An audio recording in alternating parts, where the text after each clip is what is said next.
It is a time of legend. The galaxy is in flames.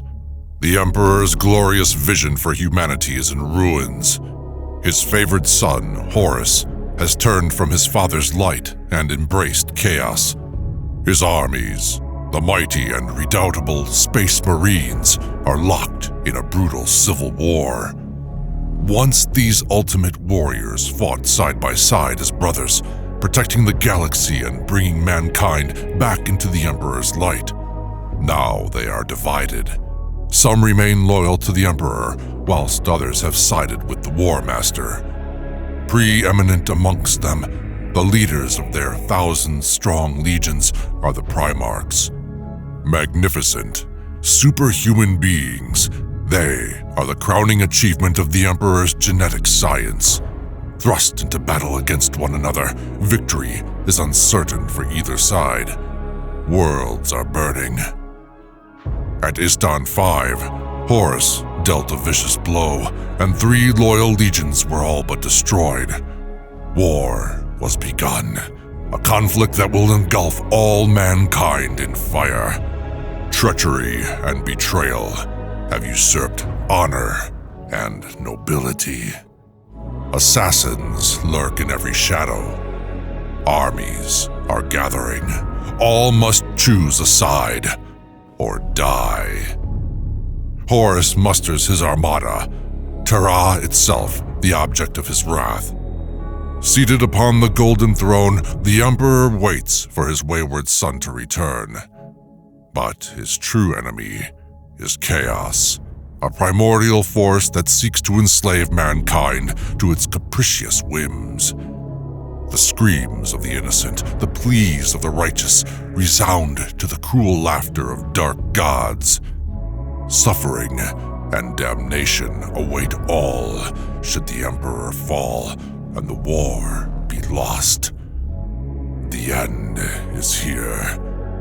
The skies darken, colossal armies gather. For the fate of the throne world, for the fate of mankind itself, the siege of Terra has begun. Father. He is waiting. He has always been waiting. In this place there is no time. Not truly. Not unless the forces within its tide dream it into being. Here, eternity is truth. Father. Slowly, with weariness and reluctance, he forms the idea of eyes, of a mouth, of limbs, of the chair beneath him. Far off, there is another chair, and a thread of thought that will tether him back to a place of metal and stone and time. Father. He opens his eyes. Darkness lies before him, extending through every dimension. Darkness and him alone. In that moment he feels the echo of every man or woman who has ever woken beside a guttering fire to see the night creeping closer as the flame light fades. The darkness becomes a black mirror. He looks into his reflection. A man on a stone chair. Old, dark skin clinging to the hollows of his cheeks. Iron and snow streak his beard. The shoulders and limbs beneath his plain, black robes are thin. Dust marks the bare soles of his feet. His eyes are clear, and there is neither kindness nor pity in them. The chair and the man sit on a narrow stone platform. Behind him burns a wall of fire that curves up and away, blazing and flaring like the surface of a star. The reflection changes. For an instant, a figure of iron and blaze with cold furnace eyes is looking back at him from a throne of chrome. Then it is gone, and the reflection is a blur of images, falling one atop another. A golden warrior standing with drawn sword before the gates of a towering fortress.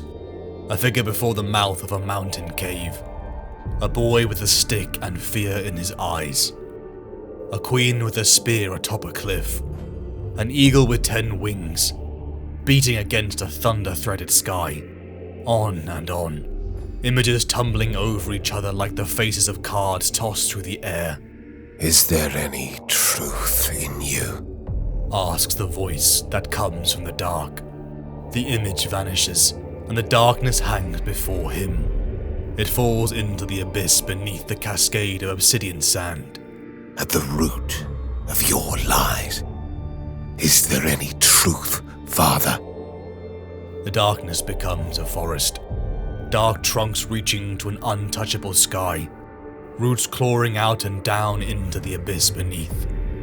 The man on the chair is sitting on the snow-covered ground, a fire burning before him.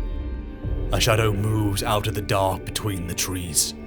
It is huge, sable-furred and silver-eyed. It drags its shadow with it as it comes forward. It pauses on the edge of the light. You claim to be a man, but that is a lie revealed to any that can see you here. You deny you wish godhood, but you raise up an empire to praise you. You call yourself the master of mankind, and perhaps that is the only truth you ever spoke, that you wish to make your children slaves. Says the wolf. The wolf tilts its head, and for a second it is not a wolf, but a bloated shadow, veined with lightning, its eye holes punched into a red furnace. But this son, Growls the wolf, muscles coiled under black fur, lip peeling back over teeth. this son has returned to your cradle of lies. The wolf leaps. The forest blinks to a sheet of curdled black and migraine color. The shadow of a man reaches across the dark with hands that are claws. The fire flares, roaring up to become a burning wall, and the claws rake the blaze. Shadow burns to ash and cinders. The wolf recoils, howling. Lightning laces the dark of the forest. The wolf pads along the boundary of the firelight. Behind it, other eyes shine in the deeper shadows between the trees, bright and cold as the light of cruel stars. The man turns his head. He is not looking at the wolf, but to the blackness beyond. I deny you, He says, and in this place that is more real than life, yet as unreal as dream, his words shake the dark like thunder. Will you not even talk to me, Father? Now, as your empire of lies ends, will you not tell me the truth? You are shadows, nothing more. You offer nothing. You are nothing. You come with a puppet child, but you did not tell him why you need him. You need him because you have nothing that is true. No sword that is not a falsehood. No strength that is not a lie. You need him because you are weak. You need him. You fear him, and he will fall. Laughter fills the night, beating like wings, rattling with the sound of the dying trying to breathe, coiling over and over in chuckling loops. The darkness billows forward, stretching, coiling, squeezing. The man on the stone chair flinches. The fire bends and shrinks. The image of the man flickers too, and for a second he looks like a corpse sitting on a throne, the bones of his hands gripping its arms in pain. He closes his eyes. The image begins to blur, as though seen through a dusty wind. The laughter rises higher and higher. It has always been this way, again and again, in countless forms and metaphors, death and darkness wearing countless faces, on and on the cycle, repeating and growing in strength as the night crowds hungrily in. And just then, so now, there is only one answer to it. Murder, blood and endings, sacrifice and death. I am returned. Comes the voice of the wolf in the dark. I deny you, Says the man, as the image fades to the echo of a dream, and laughter that does not end.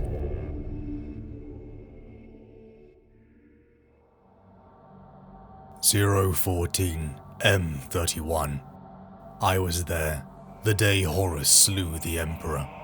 A jest, spoken in a time of hope and purpose, as the fingers of the Great Crusade had come so close to grasping a golden age for mankind. The galaxy burns. A near decade of war has scourged the Imperium of man, as world after world either burned or joined the Emperor's wayward son, Horus Lupercal. The Emperor sits immobile on the golden throne of Terra, using his psychic might to hold back the tides of chaos that seek to break through the webway gate beneath the Imperial Palace. The first of a mighty armada, assembled once on the world that had crowned Horus Lupercal as War Master, emerged from the torrent-raging warp. Flotillas like cathedral spires slammed into the miles of trapped mines. The void became ablaze with light and death. Gun platforms opened up. Macro shells, rockets and plasma struck metal and stone, bored in and exploded. Ships died, even as they tasted reality. Armor stripped by fire, guts spilled into the dark, the bodies scattering like dust. In the first 10 seconds, over 100 vessels burned to wreckage, and yet it would still not be enough. The Astartes vessels roared into reality, ships from across 9 traitor legions, joined by their own allies and Mechanicus, from those deep in the engine rooms, to the bustling humanity that rushed across the Ceramite ship halls in their millions, to their demigod Astartes and the bridge. All held their breath, for the doom of humanity slammed into the Imperial blockade. "Hold," called Sigismund, his voice passing through the ships of his command, via crackling vox link. "For our oaths, we hold true."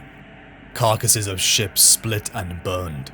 Pluto's fortress moons found their range the first of the invaders, and fired. Newly lit void shields flashed as they collapsed. Volleys answered. The reserve fleets holding close to the moons powered forwards and began to kill and die. The light of battle swelled, blurring with the glow of thousands of warp transitions, until which side was firing and which was burning was lost in the rippling blaze tens of thousands of kilometers across. Hours later, the light of that fire would glimmer in the night above the battlements of the Imperial Palace, as the sirens called and alarms rang to tell that Horus had, at last, brought this war to the birth system of humanity.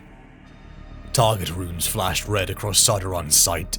He, like many in his company, stood in the Sons of Horus plate. An entire generation rushed through elevation into demigods. He wore the gang markings, spoke the Chthonian oaths, a tongue from a world he had never set eyes upon.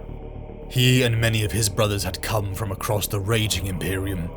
These legion traditions meant nothing to him. He was a killer. That was the language he understood. Sardaron's squad breached the doors, pounding down the Ceramite corridors towards the human naval teams.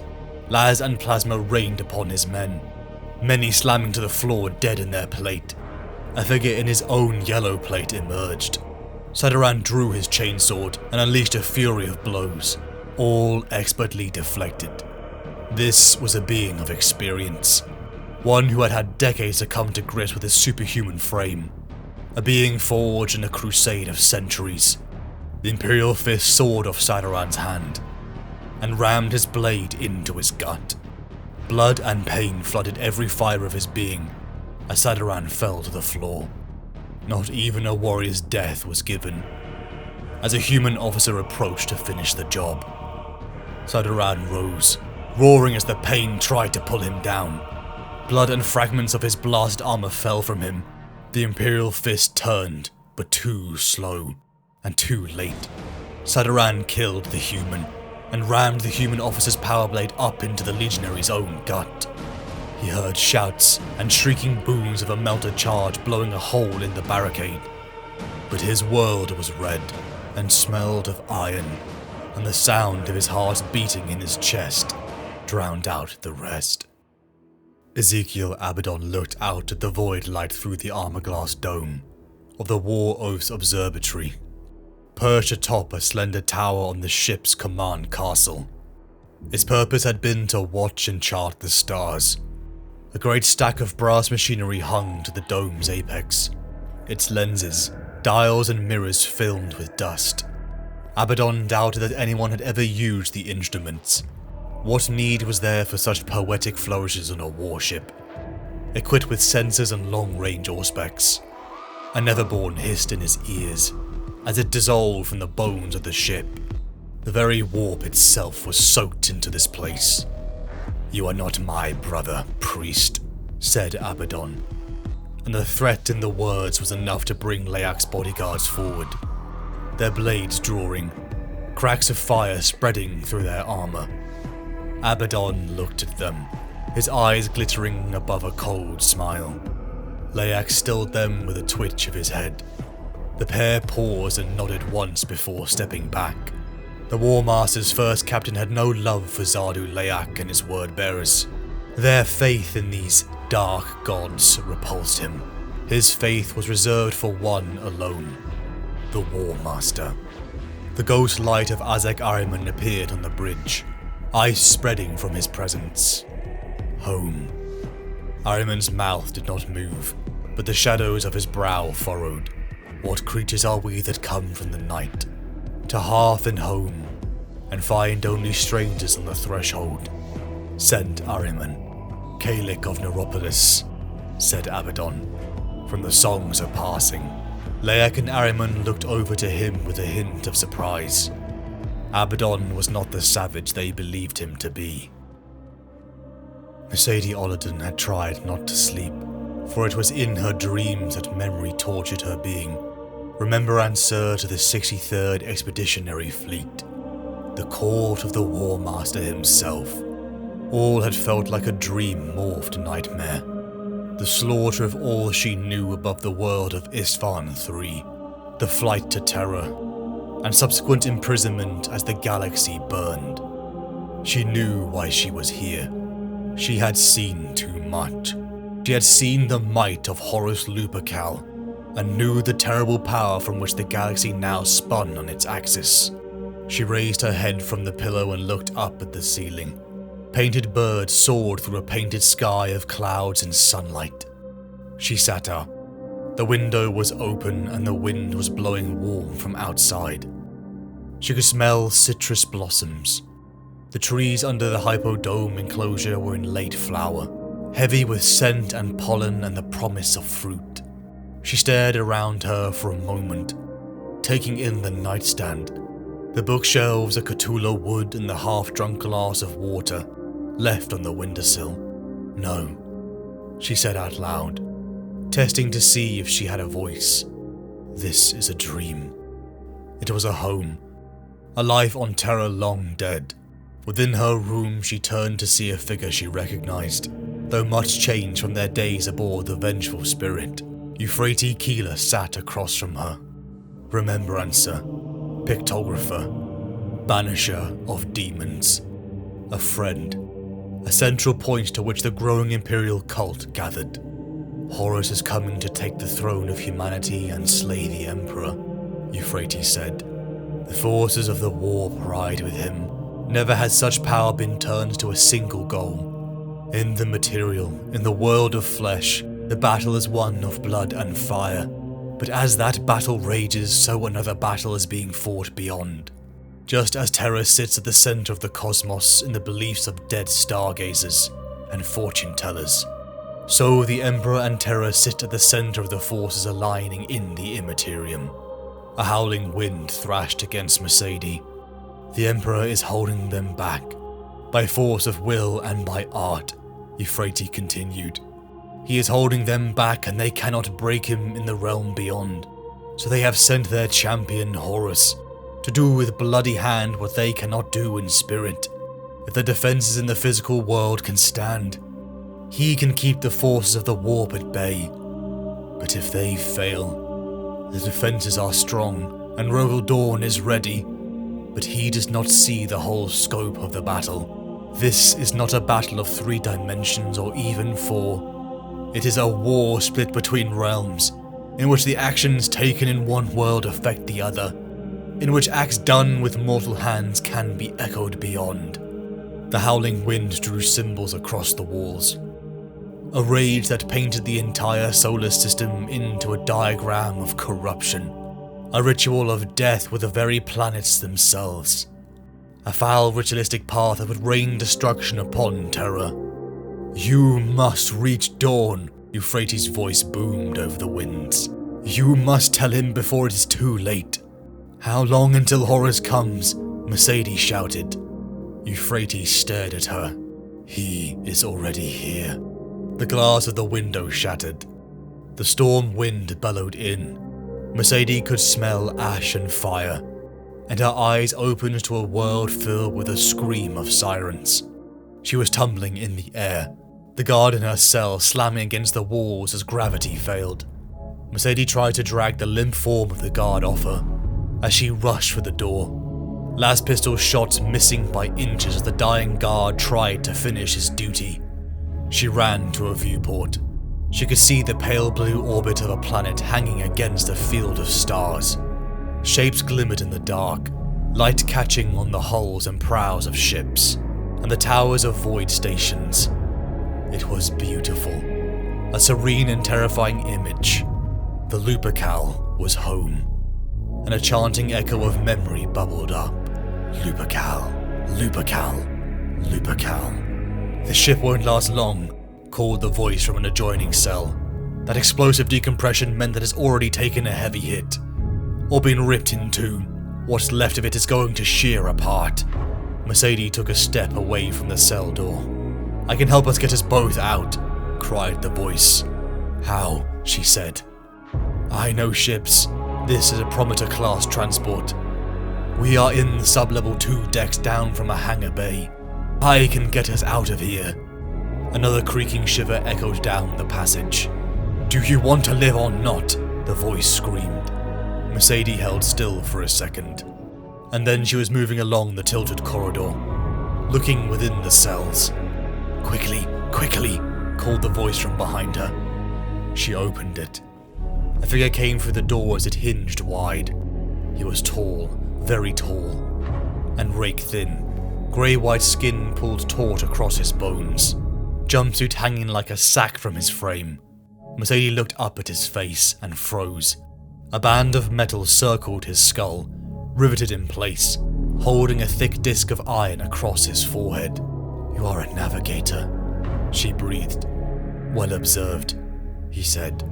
My name is Nihilus, he repeated, and gave a smile. Nihilus of House Yeshar. The two set off through the corridors now strewn with corpses. It had seemed the orders had come to execute the prisoners, only to be interrupted by an attacking fleet. Mercedes and Nihilus ran, emerging into the sparking and crumbling hangar bay.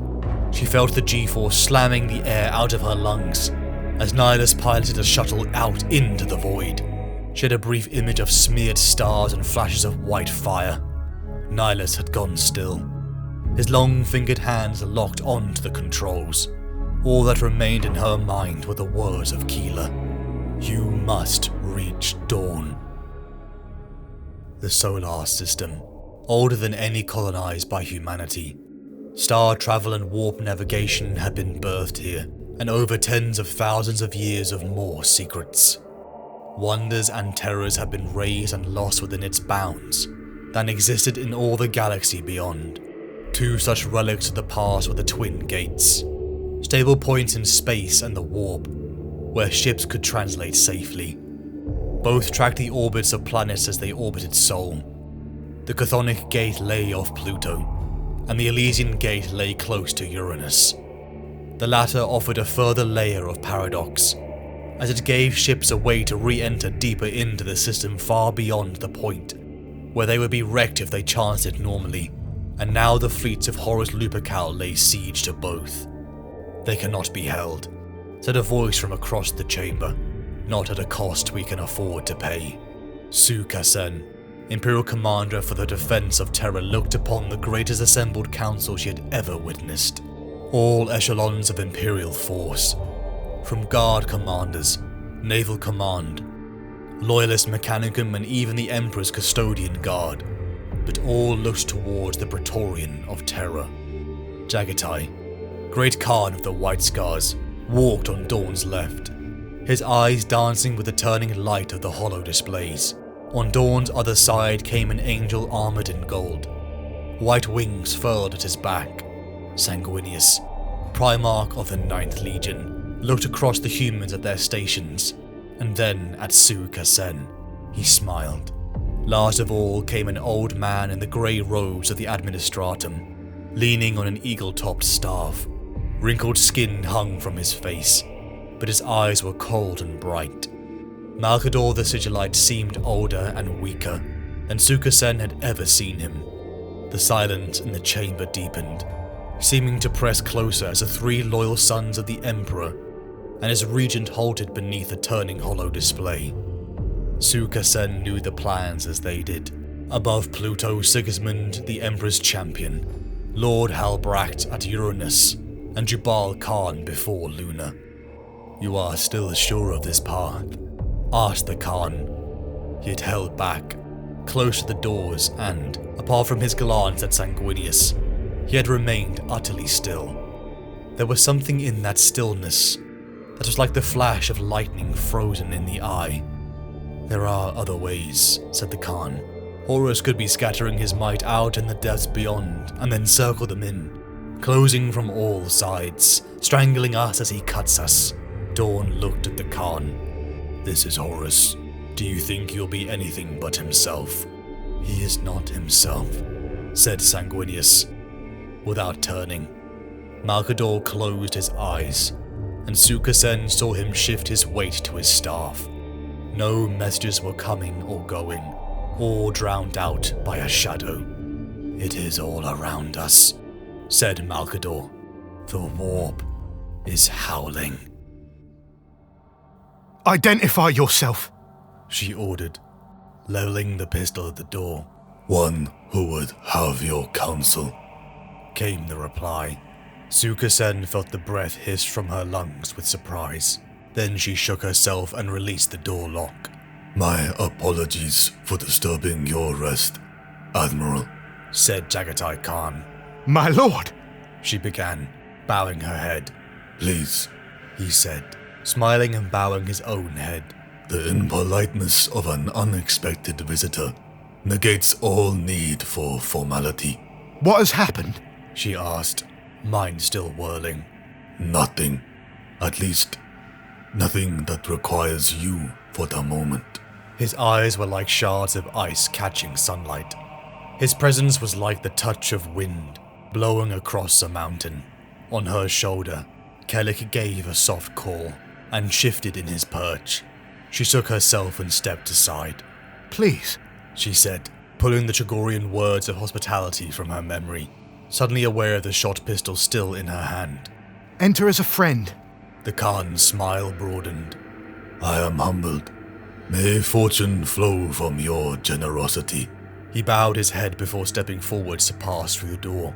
The movement was slow, she noticed, unhurried, like the padding of a snow leopard across a glacier. All of that inhuman, dazzling speed was absent, replaced by poise. He did not wear his armor, but a coat of soft, black leather, lined and edged with white furs over layers of silk. The jeweled pommels of knives gleamed at his waist, and silver rings circled his fingers with falcons and snakes. His hair gleamed with oil, and clinked with beads of copper, lapis and moonstone. He looked, she thought, just what he was, a warlord untamed by time or place. She motioned to the cushions on the floor, tapping more glow globes to life. The Khan's gaze moved across the room with a fleeting glance that she was sure had taken in every detail.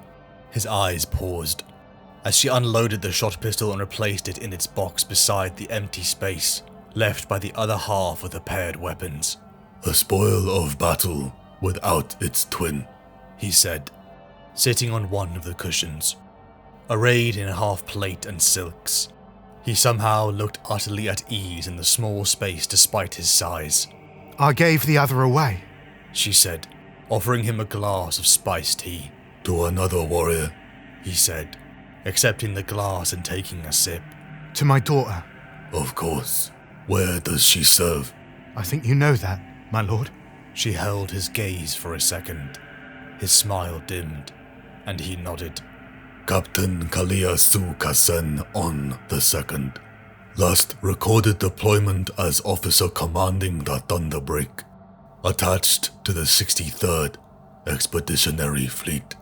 Under the command of the 16th Legion. The Sons of Horus. She nodded and held his gaze. Her thoughts had gone very still. Yes, my lord. Prior to the betrayal, of course. How may I serve, lord? She said, taking a seat opposite him. He looked at her and then around the small room.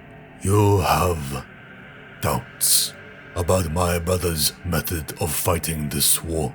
I helped devise the battle plans, lord. I have no doubts. She paused. The Khan smiled, but his eyes had moved to where Kellic was still perched on her shoulder. The Gaia Hawk gave a soft caw, unfolded his wings and glided to the Khan's wrist. He grinned, eyes flashing as they met the bird's gaze. A Jovian Void officer who speaks Chagorian, keeps a Gaia Hawk and serves Terran spiced tea on a table of cedar wood. You are a strange example of your kind, Admiral. Perhaps. But are those things truly strange, my lord? I grew up in ships, in orbital shoal habitats, in corridors, in spaces of metal, where there was no sky, and trees lived only in tails. A cage, said the Khan, raising a finger and stroking Kellec's crest. You lived in a cage of ideas. You broke its bars and now find more comfort in reminders that life is more than iron and stone, and death in darkness. I like things that are different from what I knew. She shrugged. But after this time is past, after your rest is done, you return them to their cage. You put back the ideas and oaths, and become the warrior that you were made into. You go back to the small places you ran from. Su-Kasen felt herself frown. The thread of this conversation had flowed and turned in just a few moments, in ways that made it difficult to follow. It was as though there was something that the Khan's words were circling but not touching. Some end in which she could not see. The first reports from Uranus arrived just after you left the command chamber, he said, and glanced at her, and then looked back at the Gaia Hawk. Kellic flicked his wings, and opened his beak wide. Su-Kasen had the sudden impression that the bird was smiling. A beautiful creature. Too beautiful to be in a cage. Keep one like this from the sky and it will go mad. You let him hunt though, I can tell. When I can, I take him up to the parapets and let him fly. And he always returns? Yes. The Khan smiled, and then his face darkened, the expression like clouds passing over the sun. The sirens sound outside, on and on. At Actinus Hive, an hour ago, 10,000 people took their own lives by sealing a zone of the hive and cutting off the air that kept them alive. The last message from inside the zone said that they could hear the howling of wolves when they dreamed and when they woke. There are others, too, smaller in scale but multiplying by the hour. Mars has fallen silent. Fire and fear spreads and spreads. Just before I knocked at your door, I was told there have been pleas from Triton and the moon colonies of Neptune. They can see the battle light from Pluto. They are asking for the ships taken from their orbits to be returned. They want help. They want the Praetorian of Terra to save them. Silence filled the moment. Uranus holds? She asked at last. She thought of the ships, the hundreds of ships that had been redeployed from other planets to bolster the defense of the Elysian Gate. She thought of the resources pulled from Neptune to bolster Uranus's defenses. She thought of the cost paid by every enclave left undefended, so that the traitors would have to fight and bleed to control Uranus and the gate it guarded. I am called the Warhawk, but maybe only because I was given a sky to fly in. My brother, Dawn, has only ever known cages, duty, honor, strength, and for every bar of every cage that has been placed around him by someone else, he has made those bars stronger. He has made his cages smaller and stronger, until to spread his wings would rip him apart. The Khan raised his arm, and Kellic spread his wings and glided back to Sukasen's shoulder. You are right to question the way that this battle is being fought, Admiral. You are right to allow your heart to doubt, and you are right to speak those doubts to my brother. He listens to you. He trusts you. And the way that he is choosing to fight this battle is maybe the last cage that he has made for himself. You think he is wrong? No, I think he is right. But that what he is having to do is breaking him. But he needs to hear the voice that tells him the price, and let him choose to do as he must. He needs to be allowed the moment of flight before he returns to the cage of necessity. The Khan stood and bowed. Sukasen rose to her feet, but he raised a hand to still her. My thanks, Admiral, for your hospitality and for letting me speak as I will. She bowed her head. Unsure of what to say, the Khan walked to the door and opened it, and then turned, looking back at her. The enemy have come through the Elysian path of Uranus in great force. The orbits of the moons are aflame, but Uranus holds. He gave a sad smile. It holds. On the bridge of the Lacrimae, Sigismund's hands were tight on the hilt of his drawn sword. Soot, blood, and the scars of battle marked his armor. The moment is coming, said Boreas. Pluto was still visible with speckles of light, each a bloodbath where men and women gave their lives for the Imperium. How many had already made that sacrifice? Thousands. Millions. It clung to Sigismund, his father's words years before, when he chose faith. Listening to Euphrates Keeler's words following the discovery of Horus's betrayal, a meaningless death, not at his father's side, had brought down the thunderous disavowalment of Rogel Dawn. It was redemption and blood that now awaited him. Once the gate falls, and Pluto with it, he told Boreas, then they would do what would come next. The walls closed their jaws on Pluto as the sons of Dawn fled. The Imperial fists had prepared for this fight. That much was clear. One moment there were hundreds of ships spinning in the dance of weapon exchanges. Then, every weapon station in Fortress Moon still in the defenders' hands, firing. Rolling volleys of shells and short-fused torpedoes shook the void and lit the dark with bubbling shoals of fire. The attacking ships' sensor systems chattered in distress as they filtered the sudden squalls of energy spikes. But the volleys kept coming, rolling over the top of each other like rising beats of drums. They are withdrawing. This is the battle they knew they would lose. Slowed us and bled us as much as they could, and now they will run to Terra, said Horus Aximand. There had been a striking nobility to that face, that was affectionately named Little Horus, in resemblance to his Primarch. But much like the war itself, Aximand's face was scarred and ruined. They have other lines and defenses to use, said Aximand, and billions of people who can die on their walls. What they don't have is ships. They cannot lose more. Their strength is their fortifications and the numbers of mortals who will fight for them. Their ships are the only way for them to redistribute their strength. They lose those ships and all their strength is trapped. He turned and began to walk towards the door that led from the bridge, to the hoist down to the launch decks. Now that their backs were turned, he would bury his sword deep within.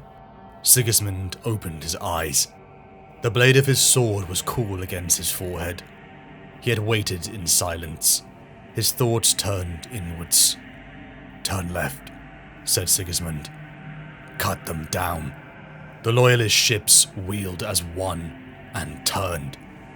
The Kerberos gate above Pluto exploded. The blast wave of Kerberos' death killed 205 ships. Void shields vanished. Armor melted. Chunks of wreckage the size of mountains tore through hulls. Static rolled through the Vox channels. Seconds later, the moons of Hydra and Charon followed their brother. Pluto became a death trap riddled with the corpses of the sons of Horus and Iron Warriors, who had not known their own legions for even a year. Horus Aximan saw the fleet that had been fleeing but a moment before turn and then roar back directly towards him. At his back, the shouts of officers and servitors filled his ears. Behind his mask of flayed skin, understanding slid into him, cold and sharp. The guns of his ship roared as the fleet of the First Sphere met them head-on. Sigismund's fleet roared through the still burning wreckage, their guns beating like drums as they circled and killed. Sigismund felt the rolling beat and his heart rising in concert. He was not a creature of emotion. There were many who looked upon him with fear and awe, and some who thought him bellicose. Driven by zeal, a warrior fanatic of the Great Crusade, it was cold vengeance, righteousness and purity. That filled Sigismund. "Find their command ship!" Horus Aximan screamed over the box. Around him, flame and debris fell as the traitor scouting fleet took casualties. A cohort of his company veterans stood ready as the machine set into the teleportation chamber ceiling and floor began to sweat arcs of light. "Find Sigismund," he growled. A pillar of lightning flashed into being, slamming into the deck and ceiling. It pulsed. Shapes stood within the light, vast shapes of metal and death. Then the light vanished, and gunfire roared through the sudden dark as the sons of Horus opened up. Sigismund was already moving. Sword rays and a sea of yellow and green slammed into each other. Blood, gore, and bolters flew as demigods killed each other. The sons of Horus were good, battle-hardened, and chosen for skill and ferocity. They were killers all, but they went backwards, formations and fire lines distorting as they tried to bring their guns and blades to bear on the Lord of Templars. Sigismund dove into them, every movement of his sword a strike. Keeler's words danced in his mind, a freedom of inevitable death, plunging his spirit into the flow of serenity. In teal plate and a red cloak billowing behind, Horus Aximan charged at him. Little Horus kept coming, swinging faster and faster. Aximan was fresh, and Sigismund could feel his body strain. The press of bodies slammed against them both, separating the duel as Boreas took the next blows of Aximan, taking Sigismund's place. Fafnir Rand thrust his axe into a neck joint. As lines began to reform, Sigismund could see the glints of Boreas and Aximan. His brother was going to lose. Behind Ran, a shield wall formed, and then broke forward into another attack. Sigismund screamed through, enough to stand over the bloody and broken form of Boreas. "Brace for teleportation!" shouted Ran into the box. But Sigismund was not listening. He was taking another step, his eyes reading the arc of Aximan's rising sword.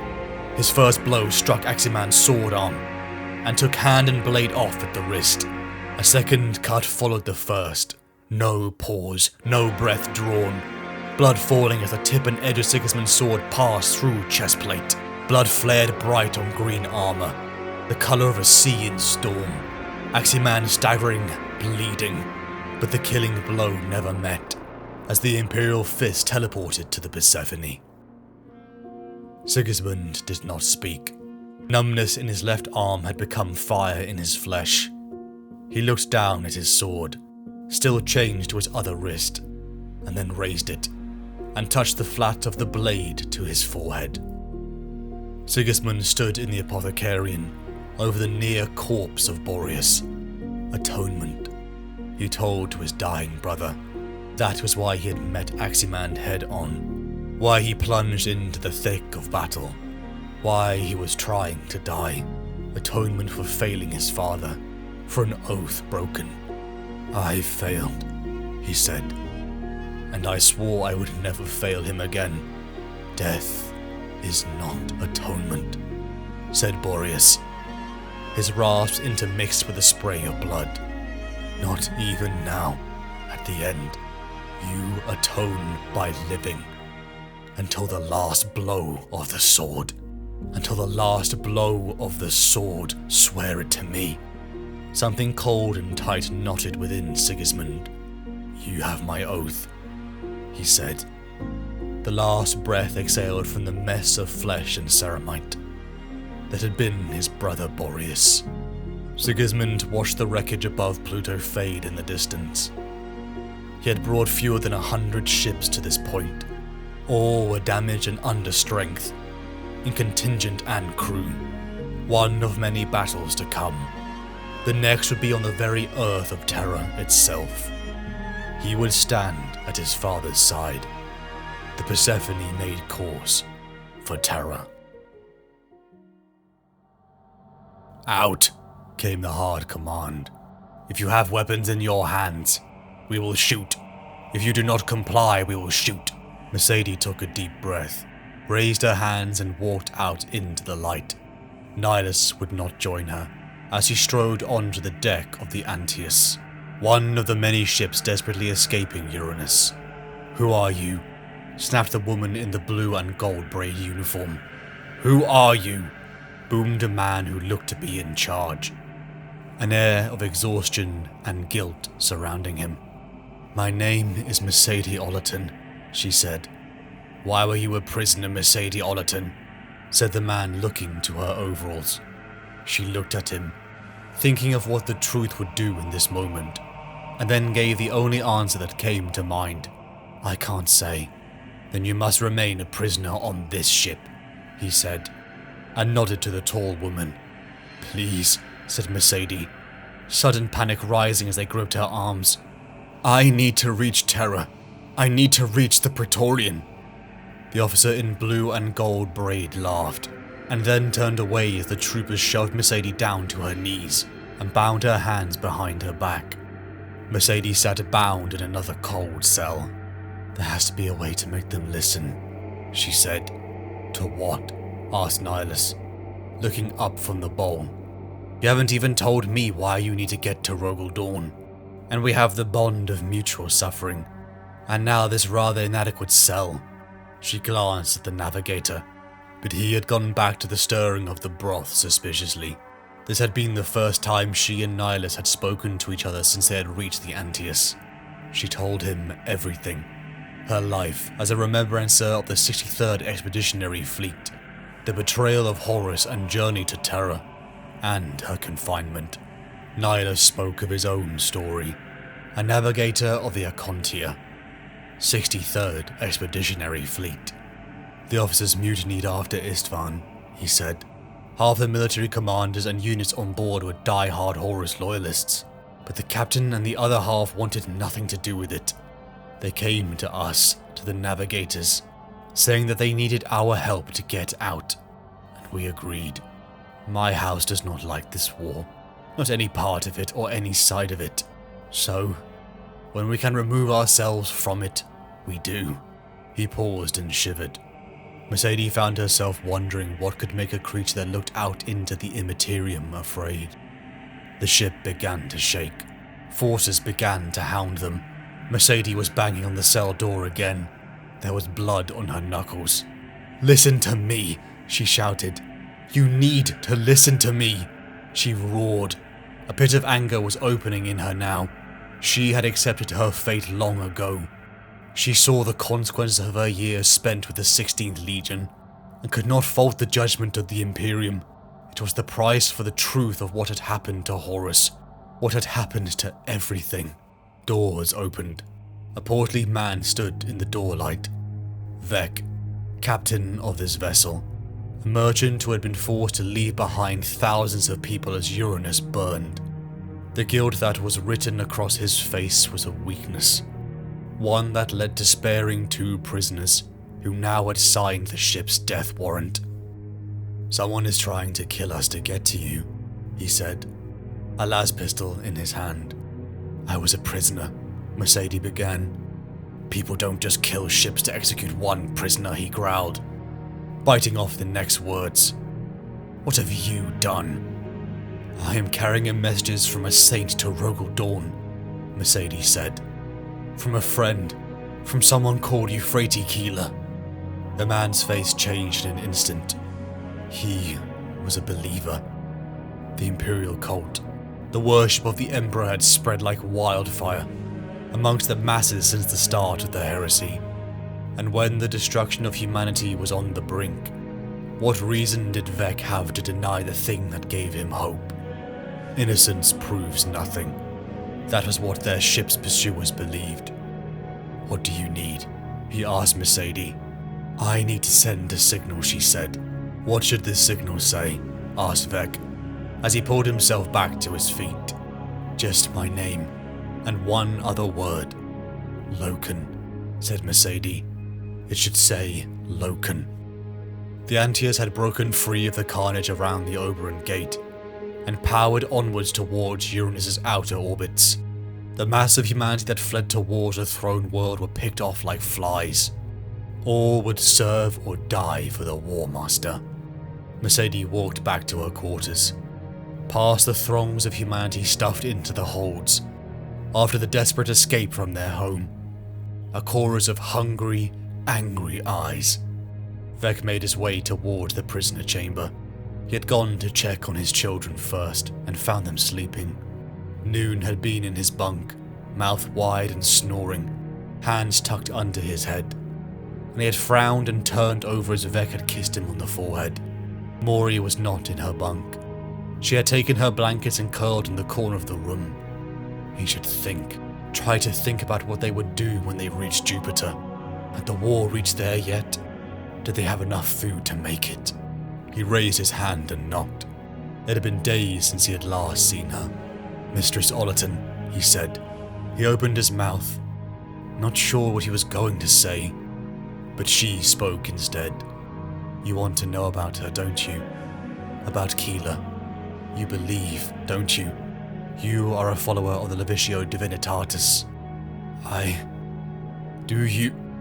Are you? He stuttered. "Do I believe?" Mercedes said. She smiled, and then gave a short laugh.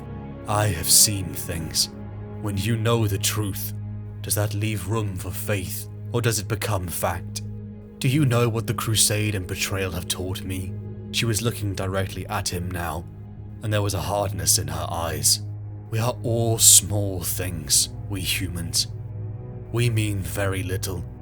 Our lives are narrow and short, and our dreams, even if noble, will not shift the stars in the sky. We are not the movers of this age. Horus is, and the Emperor. The choices and the hope and the ruin belong to them." Vex breathed in sharply. His hands twitched. Mercedes did not move. There are arch-traitors and saints, then hope is in their realm. The realm of cosmic change and slaughter and sorrow. They are the ones who will decide tomorrow, and if there are any tomorrows after that. We are human, Master Vec. Our lives only matter in quantity. We can dream and despair and cling on to what we have, but those things live only in us. Our hope is our own, and if the universe cares, it does so by accident. That is why people pray to the Emperor, and call my old friend a saint. Because deep down they know they cannot change the great course of events.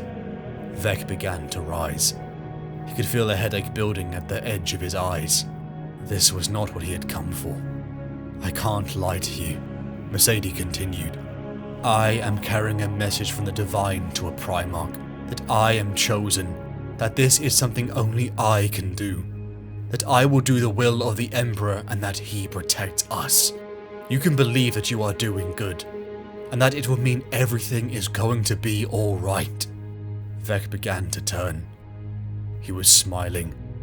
It was bleak and painful, but he believed. More days passed. where mercifully Mercedes slept without the haunting of memory in her dream.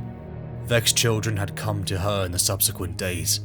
They had come to hear stories, and that was the one thing Mercedes Ollerton would always have. Mercedes awoke. She felt the ship shudder. She left her room to hear the barks of gunfire. Bolts ricocheted off the metal around her. She dove for cover. They were under attack. She saw Vex's children huddle in front, their bodyguards screaming at her to take the children and run. Run to the hangar deck. Whoever was pursuing them was here, and they were taking no prisoners. Mercedes nodded. All thoughts of Nihilus, of greater purpose and of the final end had become very distant. A high ringing was rising in her head and ears. Her limbs were suddenly shaking. She grabbed the children's hands and ran. Lasfire screamed around them as troopers in dark red armor closed in. A blast door ripped open. A being of shadow and blood ripped into the troopers. One of Vex's aides. One she had seen stand beside him reeked of warp taint. "We are here for you," said the thing as it reached out fingers that stretched into shadows through the air. She dived for a las pistol and fired, blowing through the creature's head. Demons. The very warp itself had come for her. Mercedes' mind collapsed in on itself. Visions of the vengeful spirit swam until a hand lay upon her shoulder. Nihilus. Where are the children? She gasped, pushing herself up. Nihilus jerked his head to where two small shapes lay slumped against the wall. They were catatonic, minds numbed by the sight of a demon. Mercedes began shaking the girl and boy, not listening to the navigator. "We have to get to the shuttle," said Nihilus, his voice rising from cold to shrill. "I didn't see anyone alive coming here, and the engines are still on. I think all the crew are dead. We are rudderless." "No," Mercedes screamed. All the refugees were still aboard the ship. They could not abandon them. "That did not stop you before," Nihilus spat. "It does now," she retorted. She looked down at the children. Nihilus left, making his way towards the bridge. She laid noon upon his sister and set off. She would find a way to save them. Mercedes Ollerton ran to the bridge, joining Nihilus. She looked over to see Vex's corpse. The first wave of boarders had been slaughtered by a demon, but more would come. She rallied the refugees in the hold, begging for men and women to fill the empty stations. The Antaeus sailed again. As a hunting vessel gave chase, they died for the safety of Jupiter's orbit, as munitions ripped through their ship. Mercedes felt a cold realization sink through the space left by the brief flutter of hope that they would make it to a place of safety. They would not. They would die on the edge of survival, but the death strike never came. The hunter vessel exploded as a new vessel surrounded them. "I am here," she spoke into the Vox. "This is Mercedes Ollerton." "Cut your engines," said the voice that she recognized. "Thank you," she said. "Thank you, old friend." The Vox clicked. The speaker on the other end paused. "You are safe now," said the voice of Garviel Loken. Sukasen turned from the Imperial fists in Terminator plate to a seeming young girl sitting around the war room. Sukasen knew who she was instantly, even though they had not met in person before. The woman was called Andromeda 17, and she was one of the last of the Selenar, a scion of the near-extinct lunar gene cult that had helped the Emperor raise the Space Marine armies. A scion of the near-extinct lunar gene cults that had helped the Emperor raise the Space Marines from armies to legions. Sukasen knew Andromeda 17 by rising reputation, and disliked most of what she heard. Nothing that she saw of the woman in the flesh undid that impression. The war had changed. Sukasen knew every possibility, but only that in the material verse. "The enemy progresses through the gates of Pluto and Uranus as planned for," said Sukasen. "They have also, by other means, by sorcery," interjected Andromeda. Sukasen continued. "Inserted a large force above the plane of the solar system. That fleet has divided into two. with both elements making speed for the inner system, for us and for Mars. The enemy knows that others are at their heels, that they do not have time. This battle for them must be swift, and our greatest defense is to slow them, to make them have to grind through every step they take forwards. This maneuver is much further in system than we would expect. It is extraordinary, but it is not enough. It will not work quickly enough. She looked up and met Rogel Dawn's gaze. And they will know that. They will know that we can defeat them with time even if we lose these battles. So the question is, what are they doing that we cannot see? The warp, said Malkador simply, and Sukasen could not miss the weariness in the word. They all looked at the Regent. This has always been a war fought on two fronts, one in the physical world, the world of guns and bullets and flesh. The other a war in the realm beyond the physical, a world of things that dreamed they were gods, and where power has different dimensions. The wall without, said Dawn, and the wall within. The Emperor is our wall within now, said Sanguinius, and he is holding it back alone, and he can hold, said Valdor. The chief custodian seemed to shiver, at great cost, but he holds and protects. Sukasen felt a cold dread creep up her. Horus knows all we have said and seen already, she said. He knows what we know of this battle so far, and he knows what we cannot see. And he is Horus. Dawn looked at Sanguinius. The two Primarchs' gazes met. A small, sad smile formed and faded on Dawn's lips. Was he ever less than brilliant? Upon the bridge of the War Oath, Abaddon heard the steps of Leyak and his bodyguards follow him, and felt anger rise. Before them, the solar system. The cradle of mankind glittered with destruction. No sign of the lance of heaven, Abaddon said into the Vox. The white scars were sure to reveal their presence soon enough, for they resembled the avian creatures they revered, only swooping in for a killing stroke. A throng of black-armored warriors greeted him with raised fists and weapons. They were his finest, the elite of the First Company, Justarian, Reavers and Death-marked. All of them had fought at each other's side for years before the war, and had thrived in the battles that came after. Zardu Leyak of the Word-bearers and two guards stood beside him, blood dripping down the chaplain's chaos mask. Abaddon was surprised he hadn't killed him already. You are never guarded, said Leyak. I am not alone, said Abaddon, and turned to walk away. I am never alone. You dislike my presence and my questions, said Leyak. You have found a truth, priest, growled Abaddon. You dislike me very much, do you not? Leyak said at last. Abaddon smiled coldly. On that we agree. Abaddon made to turn, and then dashed towards the Word-bearers. There were others amongst the greatest warriors who were faster. Jubal Khan, Sigismund, Lucius, Sevatar, even the fool Loken. It was not that Abaddon was fast. It was that he did not think of speed, of parry and riposte, of attack and defense. Living or dying did not matter. Bloodshed did not matter. His life did not matter. All that mattered was victory. That made him more than fast, more than skilled. It made him death. He smashed aside the two guards. As their bodies began to swell with flesh and chaotic power, he drew his gladius and held it to the priest's throat. Brotherhood is not about the misguided craft that went into both our making, hissed Abaddon. It is about the choices we make. I look at you and see a thing that has made those who were his brothers his creatures, and in that I see all I need to know of you. And I see in you all that the gods have spoken of, said Leyak. My thanks. Leyak was silent for a moment. These hands were once those of an iconoclast, he said at last, holding up a fist. Did you know that? The warrior who became me burned gods and lived to send the devout and the deluded to the flames.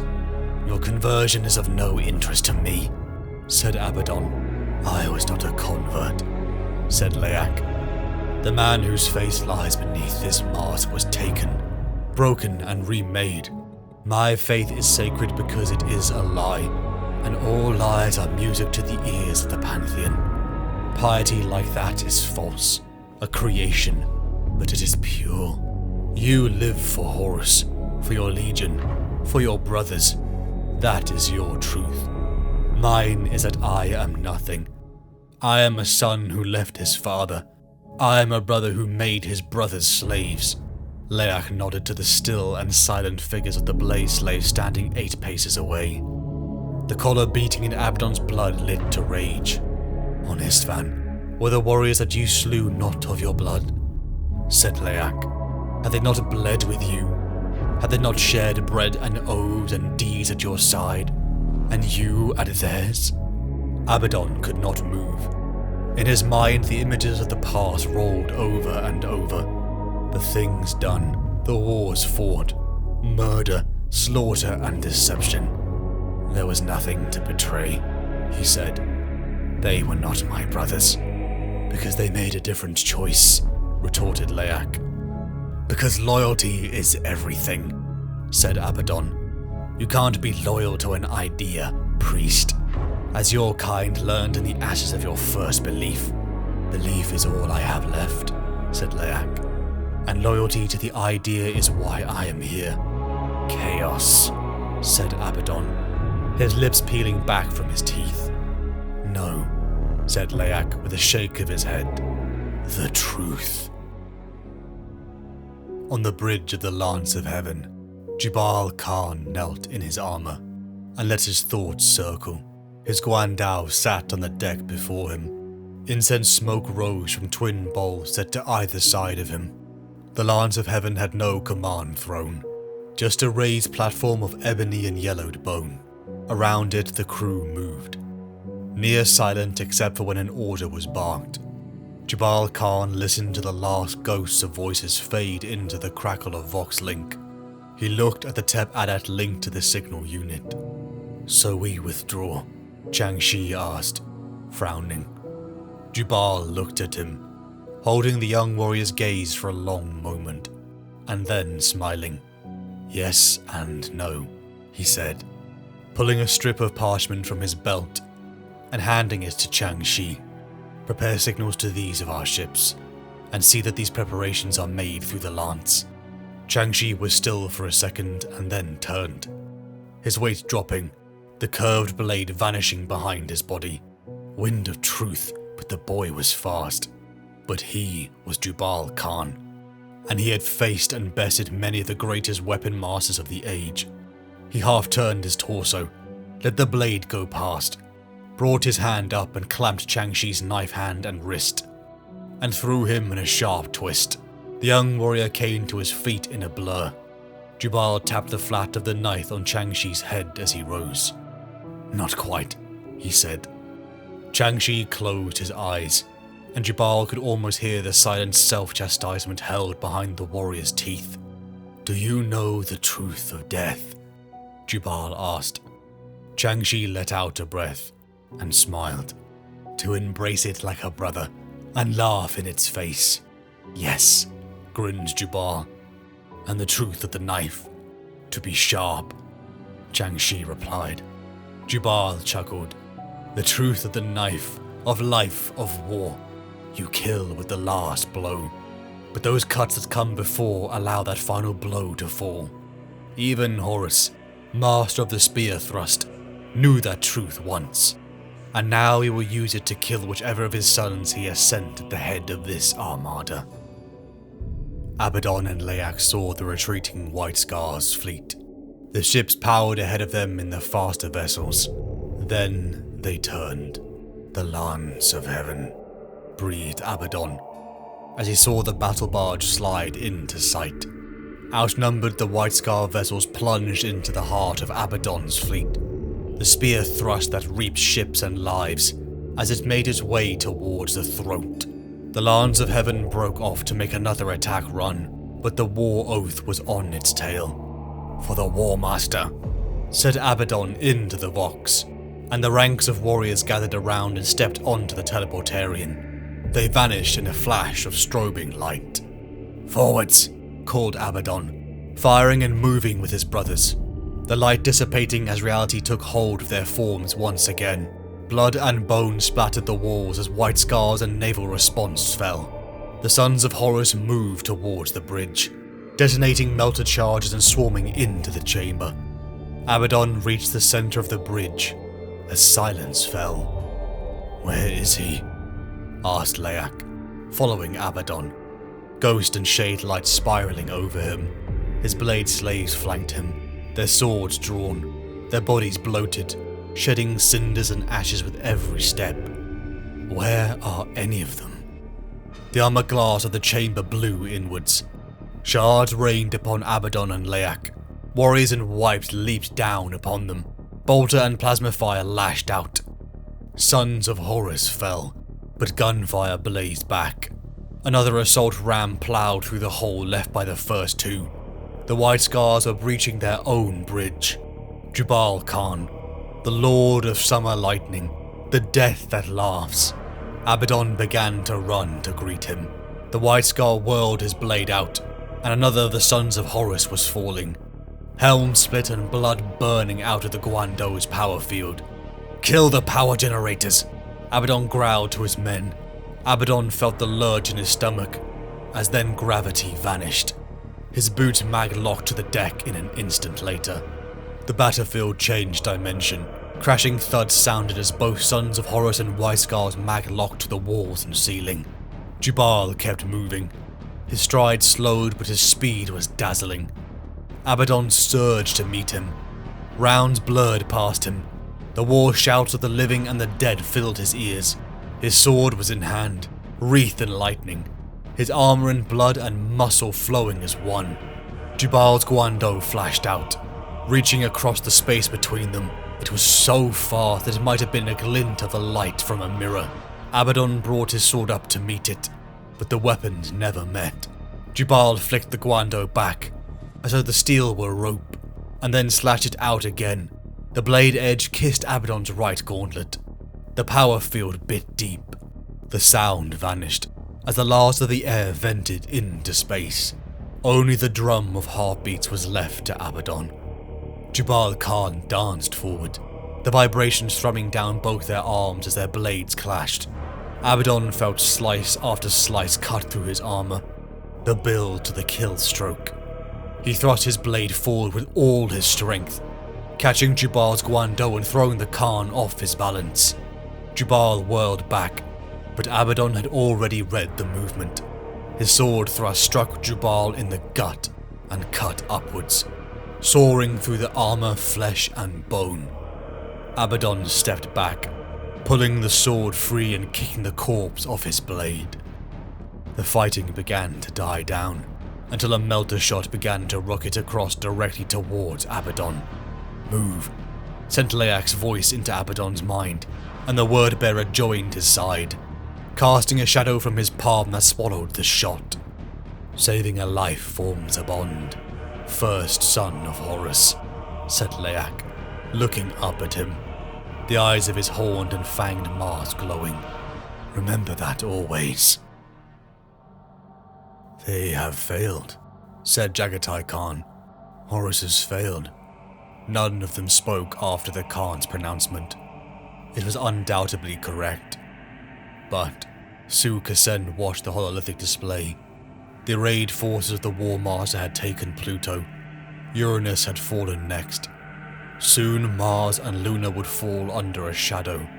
But the forces of the enemy were too small and too battered. War would reach Terra, but at this rate the forces of Gilliman would arrive upon their flank. Su Kasen looked at Rogel Dawn. An enemy fleet the equal of that making for Mars is ascending towards Luna, said Malkador. The regent reached out and keyed a control that set the holo display. He still looked exhausted and drained, but there was a spark of strength in his eyes and words. Sanguinius turned to look at Rogel Dawn. The two held each other's gaze, and in the moment of quiet Sukasen spoke the question that had been asked again and again in the past weeks. Where is Horus? Eyes and faces turned towards her. If we believe our intelligence was flawed, she saw Malkador give the smallest movement of his head. For all the enemies we can see, there must be more. So where are they? And where is he? Horus has failed, Sukasen said, according to our assessment.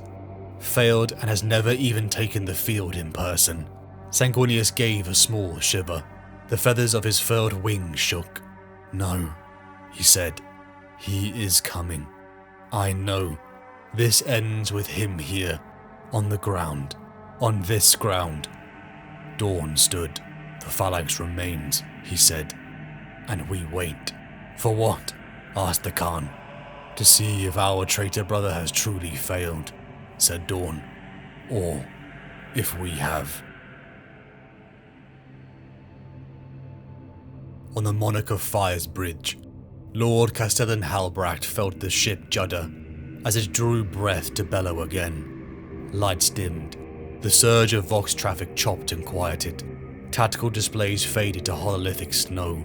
A moment of quiet and stillness fell as the great vessel inhaled power from its systems to fire upon its foes. The Iron Warriors had moved through the orbits of Uranus bit by bit, taking what they could and destroying what they could not. Where they met resistance, they applied more force, brought more ships from the Elysian Gate, and replaced the ships and soldiers that fell with more. Signal Terra, he said, taking the helmet off his head. Uranus belongs to the enemy. Foryx turned as his Primarch entered the bridge. The weapons, pods, and pistons of the Primarch's armor hissed and breathed cold gas as they cycled. Foryx watched his lord out of the corner of his eye. Perturabo had suddenly become utterly still. That stillness had seized the Primarch more and more in the time since they had gone to fetch Angron, back to the war from the borders of Ultramar. It was unsettling in a way that Foryx did not want to think about. Perturabo watched the tide of monsters breach into being around the Elysian Gate. How long? Asked Perturabo, only his lips moving in the mask of his face. Our ships are ready, said Foryx. Perturabo looked at him, then gave a single nod at the data projections. How much did we lose? Foryx licked his lips. The Lord of Iron knew the answer to the question already. No scrap or thread of data escaped him in the battle sphere. 36 hours, Lord, replied Foryx. By such things are our deeds now weighed, said Perturabo. By the slow slice of time and not the blood that turns its wheels. It is likely that this is Dawn's strategy, if he knows that Gilliman is coming. He knows, said Perturabo. From the edge of the disk of Uranus, a light began to gleam. Thin rays reached out and slid past the drifts of debris and the schools of ships. The sun. So many battlefields, said Perturabo, staring directly at the distant dot of brilliance. So much blood and iron poured into the earth to earn our place here. The Lord of Iron's eyes seemed black in the pale glare, his armor slick with cold shadow. We are coming, my brother. We are coming, my father. We have returned. He turned to Foryx. The coldness had gone from his eyes. Fire caught in their depths, and the edges of his exoskeletal plates gleamed in the distant sunlight, and made him seem skinned in blades and shadows. Give the order. Launch for Jupiter. Loose, Halbracht said. Without looking up from the displays, the Nova cannons began to fire. He waited, feeling the silence ache under the dome of the Monarch of Fire's bridge. He waited and watched. The fleet with him would have been enough to break a star kingdom. Hundreds of warships from the remains of the Imperial Fist's fleet augmented by ships of Blood Angels, and more from the fleets of Saturn and Jupiter. Most had been held back from the battle around Uranus, floating silently in the interplanetary gulf, waiting for this battle. But it would only be enough to wound, not kill. The Iron Warriors and Perturabo had come. Halbracht looked up. The eyes of his command crew gazed down at him from the stacked tiers of platforms circling the command dais. "Forwards," he said. Snow boils from the black sky as the old man begins to climb the mountain. Ice-caked fur and black rags wrap his body. The wind strikes him, and he staggers, half falling. His hands plunge into snow. Cold, burning cold. At his back he hears the cry of wolves. He stops, turns. The light of the burning torch in his hand ripples out in the gusting wind. He swings the torch. The wolves' jaws are wide, broken fangs and rotten gums. Molten brass scatters from iron teeth, blue fire from black glass claws. The torch strikes the first wolf. Flash of lightning. Shattered night, burning snow. The wolves fall back. Cries shaking gales of snow from the sky. The man continues, finding the entrance to a cave. The man in black rags and fur stops. Another man, swathed in golden robes, sits within. "Hello, old friend," says the young man in gold. "Here," says the young man, holding out a wooden bowl, bread and salt and meat. The old man takes the bowl with a nod and begins to eat. The man in gold lifts his own bowl and takes small mouthfuls, never taking his eyes from his companion.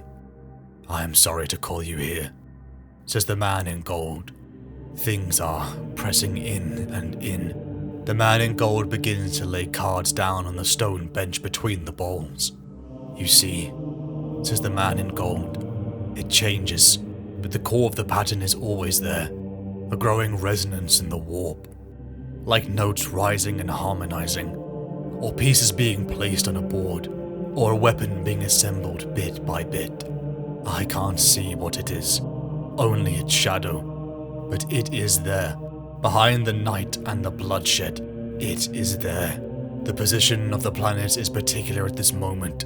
It is a rare conjunction that has not occurred since before the last darkness.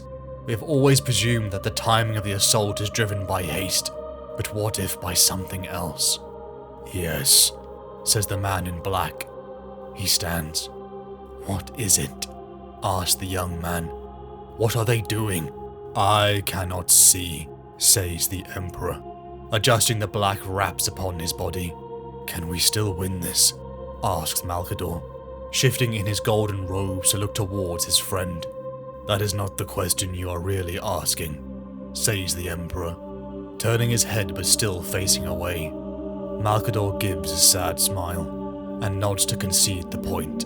"Can we survive this?" asks Malkador. "Can anything?" he asks, and closes his eyes. "Take it, Abaddon," said the old man who was his sire, then leaned in again to whisper, "Do not fail me, boy. You are to be a king. This is the price of crowns and thrones." He gripped Abaddon's hand, placed the blade. The boy looked past the old man at the four figures kneeling on the floor. A warrior stood behind each of them, holding the chains wound around their necks. Abaddon looked down at the four who had run with him in the years of his childhood. They had saved his life, he theirs. He knew their laughter and their voices as well as he knew his own. Abaddon turned from his friends, looking into the cold eyes of his father.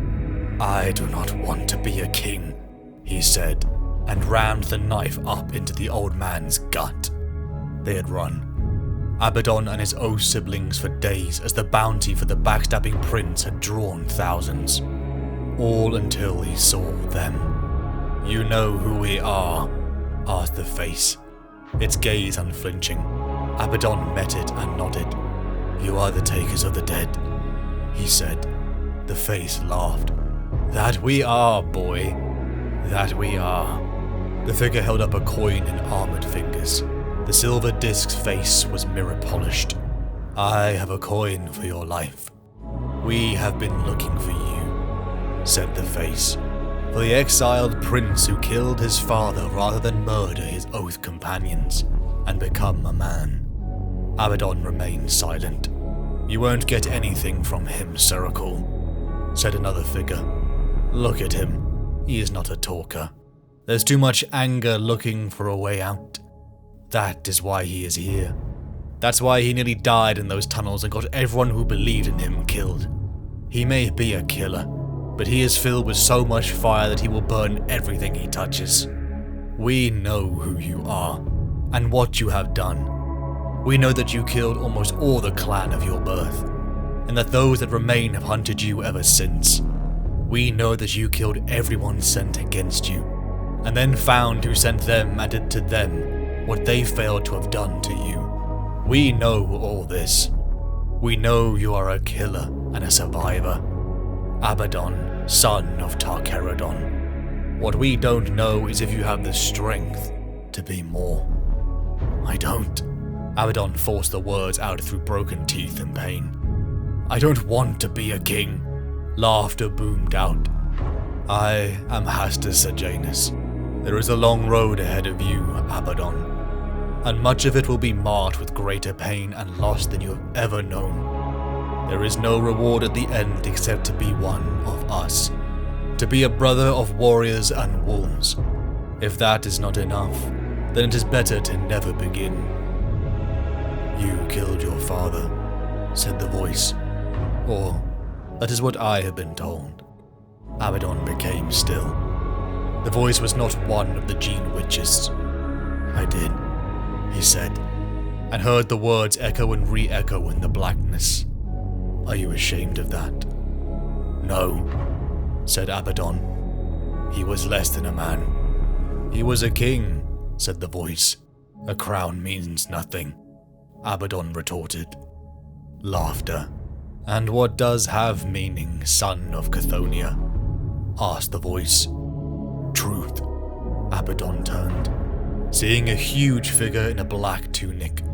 His head was bare, his features broad and strong, but it was his eyes that held Abaddon, dark, unblinking. You are Lord Horus Lupercal, said Abaddon. You will be amongst the last to be reborn here, said Horus. The forging of our warriors will happen out there now, amongst the stars we conquer. For decades we have stepped from these pools into our new lives. Soon that will not be the case. We will take the name and the memory, Lunar Wolves. That is our brotherhood. Wolves made by the moon, and raised from night to illumination. The Primarch reached out with an open hand to Abaddon. A mirror coin glinted on an open palm. Rise, Abaddon, said Horus. Why does this feel like I'm dying? Said Abaddon. Because it is, said Horus. Because when you take my hand, you will not be a son of Chthoniya, or the heir of a dead king.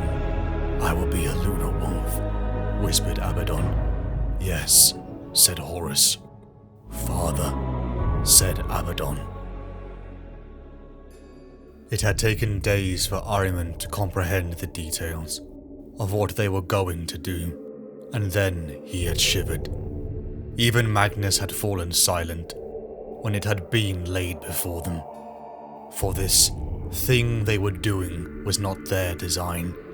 It was something higher and darker and greater, the design of a creature who had never been human, and now stood between mortality and godhood. It was Horus's act, and they were the tools that did his work. Ahriman could barely hide the doubt he felt from his father. The comet, hollowed out 2 centuries before, had become a resting place for the bones of the greatest heroes of the Unification Wars and the Great Crusade. It had been a shrine to unity and heroism, and the word-bearers had guarded its halls in the time before they had borne that name. They were still there when their treachery had been revealed, and so Rogel Dorn had sent his sons to slay them. Azek Ahriman, chief librarian of the Thousand Sons Legion, watched as blood formed in the crystal sphere. Crimson puffed into being within its polished depths, swirled and then ran to the edges of the orb. Cold light gathered around it, and Ahriman heard the melody in his mind change as notes and harmonies shifted. He watched the orb for another second, as it spun on through the space above him. To be in this chamber was to feel and hear the flow of the warp without break or moderation. So close to the sea of souls, visions tried desperately to invade his mind. Visions of death, of warriors clad in blue and gold. His long-dead twin, Osmond. It is a cruel thing to return home and find it changed, but not as changed as we are. Menkura's word lingers as an echo in Ahriman's skull. "You do not like this," said Ignis from behind him. "No," replied Ahriman, still tasting ashes in his mouth as he spoke. "No, I do not like it." Ahriman focused his mind on the growing pattern surrounding in the ether. A mix of Colchizian and Prosperan runes, chaos and order.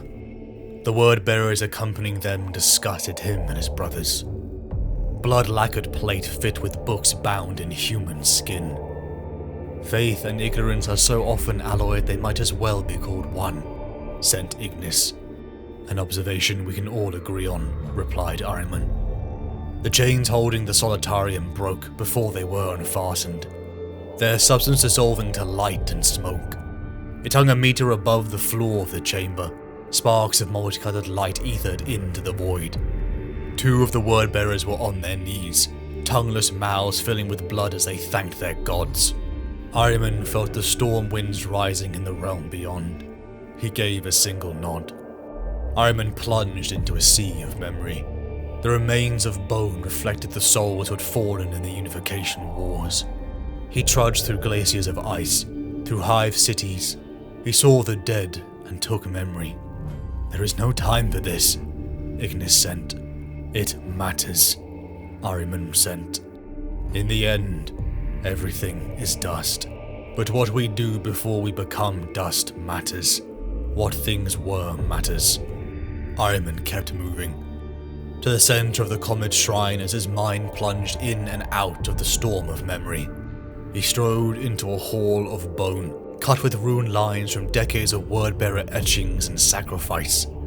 It was a solitarium, like those once used by long-dead scholars, to predict the movements of the heavenly bodies across Terra's skies. Ahriman turned to the center of the chamber. The stone sphere of the solitarium floated above the floor. Arcs of gold light whipped from its surface, and earthed in the floor and ceiling. The dimensions of the room swam as he looked at it, and he had to force his mind to stay balanced. Around the stone representation of the sun, the word-bearers arrayed an 8-pointed star. Their blood orb cargo was arrayed at each point, the distillment of thousands of dead, all mixed into a soup of power and cruelty. Ahriman saw the pattern. The blood and the death of Pluto, of Uranus, of Jupiter and more. He saw sigils and tongues never spoken by men run through the dark, leading the inner eye on a spiral. He saw the symbols of the old zodiac, of apocalyptic calendars from the dawn of history. A grand mechanism was moving, its parts aligning, resonating with each other, pulling tighter and tighter. The conjunction of the planets was soon. "Bring the ships in," sent Ahriman. "Begin pulling our brothers out. We must not be here when the end of this begins." The shuttles launched, leaving the comet behind at pace, as Ahriman felt the crescendo coming. "Now," he sent, and in the caverns of the comet shrine, the word-bearers who had remained put the knives to the throats of psychers chained to the floor, and as the mortal death screams poured into the warp, the torrent they formed met the flood tide already surging in. Everything had been for this. The assaults planned by Perturabo, the strike of the fleets deep in system, all had taken ground, killed, weakened defenses, but more than that they had formed this alignment. This moment of ritual power written in the planets and stars. The comet vanished. Time blinked. Night fell to blinding light. Sounds, voices. Night. Across the solar system, every being felt a tremor in their soul, like something stood behind them but inhaling through their mouths. Then the sun went dark. The black sun hung in a bleached sky, a mute and cold disk. A slit tore wide, Matter vomited into being. Half-formed ideas of teeth and limbs, of beasts and mouths tumbled over each other, writhing as they dissolved and coagulated. Across Terra, every person looking at the sky could see it, a burning wound across the night, or a scar of midnight in the daylight. Through it came ships from the realm beyond, the Conqueror, the pride of the Emperor, the Nightfall, then the Vengeful Spirit. The ships clustered and then divided. The bulk of the traitor fleet had skipped past the gates at Uranus and Pluto. They turned towards Mars and Luna, and the small orb of Terra all alone in the dark. Horus watched, and then gave a single nod. "Begin," he said. Mercedes looked around at Loken, who nodded at the image of the orb of Jupiter. "The humans you brought from Uranus will be free of the planet's sphere by then," said Loken. "They have been put on ships, and those ships sent out amongst the asteroid colonies." "Thank you," she said quietly. "It may not save them," said Loken. "There are no safe places anymore, but you brought them as far as you could." Maury and Noon lay curled together beneath a blanket under the light of a glow globe. They had refused to leave her. Flashes of memory hit Mercedes. Malagurst the Twisted. Horus's echoey questioning her about Loken. She dismissed the pain. All that lay before her was the warning, one sent from a saint to a Primarch. "Loken," she said, "there was a navigator on the prison ship who escaped with me. I have not seen him since." "I do not know," he said. "I saw no navigator." "You might have known him. Before, I mean," said Mercedes. "During the Crusade, he was a navigator on the Thunderbreak, part of the 63rd Expeditionary Fleet." "Nihilus Yeshar?" she asked. "I never met a navigator of that name," he said. "Is there a reason he would try to hide from you, and then flee without telling you?" he asked. Mercedes pondered on the Imperium that had locked him up and tried to kill them both. Truly, what reason would he have to show himself? Suka Sen held the pistol, one piece of a pair that belonged to a daughter out of reach. She thought back to a memory she had tried to suppress. "Captain Kalia Suka Sen on second," said Malkador.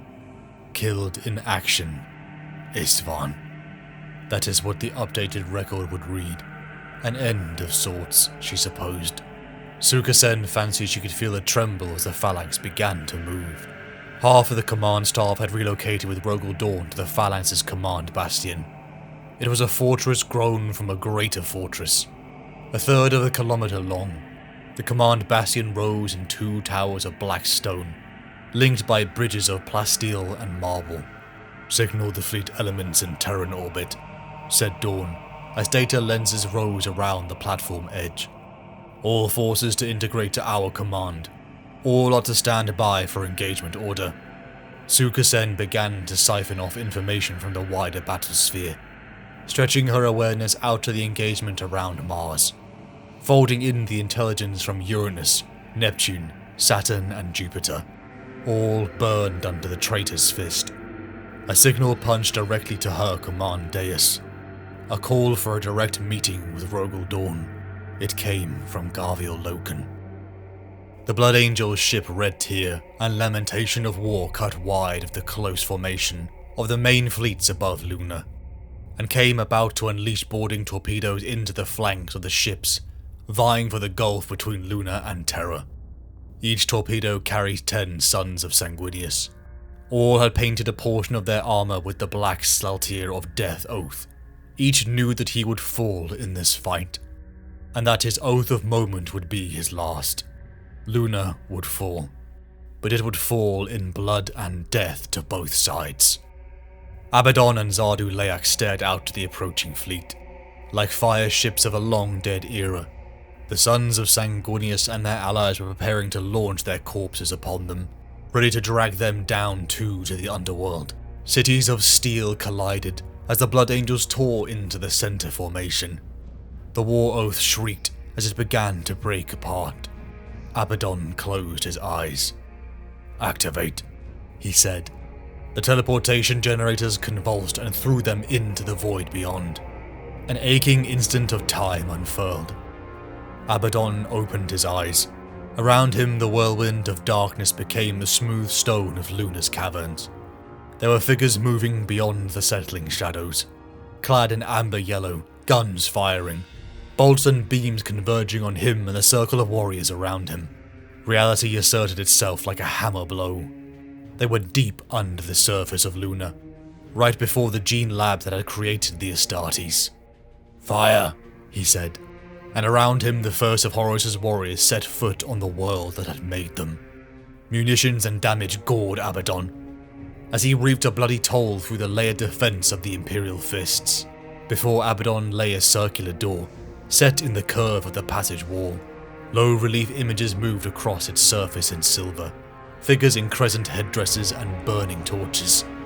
Spiraling halos of symbols wreathed with them. Tau Aleph, Gamma Kaf. Beyond lay one of the last fanes of the gene cult, a sanctuary against time and decline. Abaddon turned to see Leyak advancing down the passage, shapes made of shadow and cold light spiraling around him. The blade slaves walked behind their master, swords drawn, bodies bloated with power as the demons within their blades rode their flesh. "A last temple to old lies," said Leyak, looking up at the doors. Abaddon felt his lip curl but did not answer. "Breach it," he said. Abaddon and his brothers advanced into the chamber, filled with tubes and splayed medical equipment. Figures in segmented black armor with sprung legs bounded forwards. Energy beams snapped out. Bolt rounds exploded on the walls of glowing force. An energy field protected the inner sanctum as the constructs began to cut down the sons of Horus. Zardu Leyak sprinted forward. Shadows split from him and his blade slaves that sliced at the shield, creating a wound. Abaddon charged within.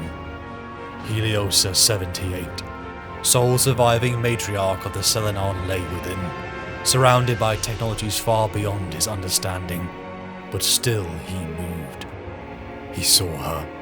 Then a guardian beast rose from a hole in the floor.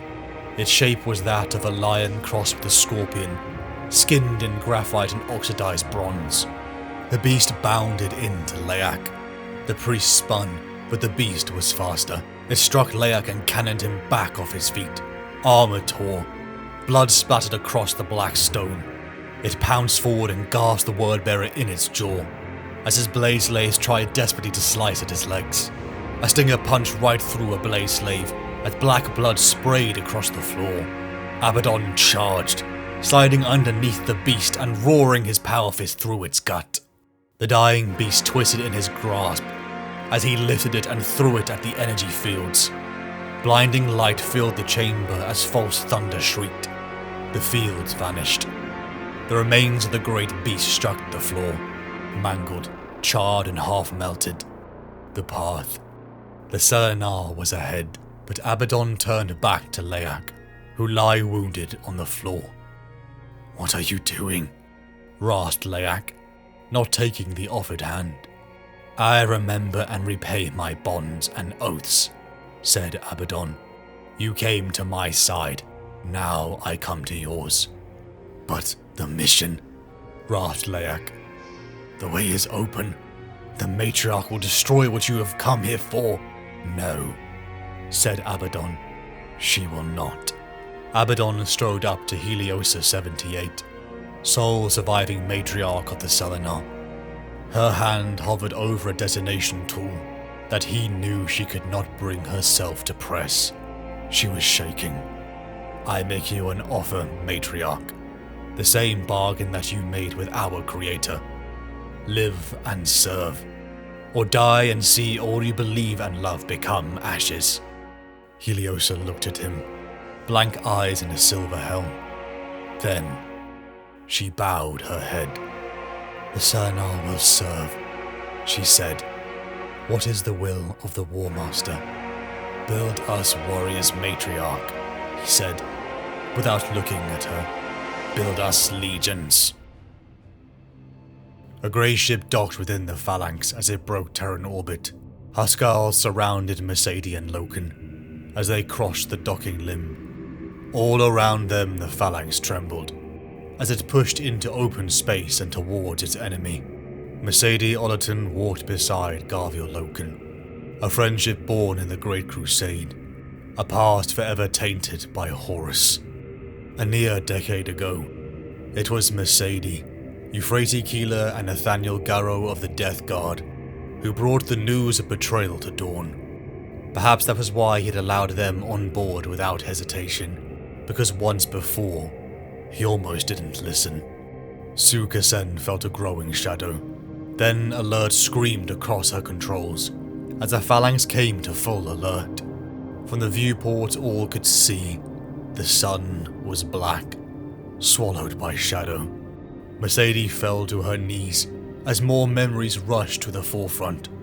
I was there, the day Horus slew the Emperor, Loken delivering the rehearsed story to the Lunar Wolves, and then a new one. "Greetings, Mercedes Ollerton," said Malagurst the Twisted, looking up at her. His eyes were the eyes of a wolf. "Dawn," she gasped. "I need to see Rogel Dawn now." Loken stopped. A sound was growing around them. Samus is. Loken's gun was in his hand. The Huskars were moving, turning. Shadows were spreading up the wall. There was someone behind Mercedes. "He is here," said the voice. Loken snapped around to look at her. "What did you say?" She shrugged, feeling more words coming to her tongue. Her muscles were moving, but she was not moving them. Then came the phrase, first uttered upon 6319, when Loken had killed a brother possessed. A phrase that had started this all. "Samus is here," she said, and backhanded Loken into the wall. He struck it with the sound of shearing ceramite. Mercedes blinked. Nihilus was standing next to her, holding her arm and shoulder, looking at her with black eyes in a pale, pale face. The face of a friend? His features began to morph. "I am always here," he said.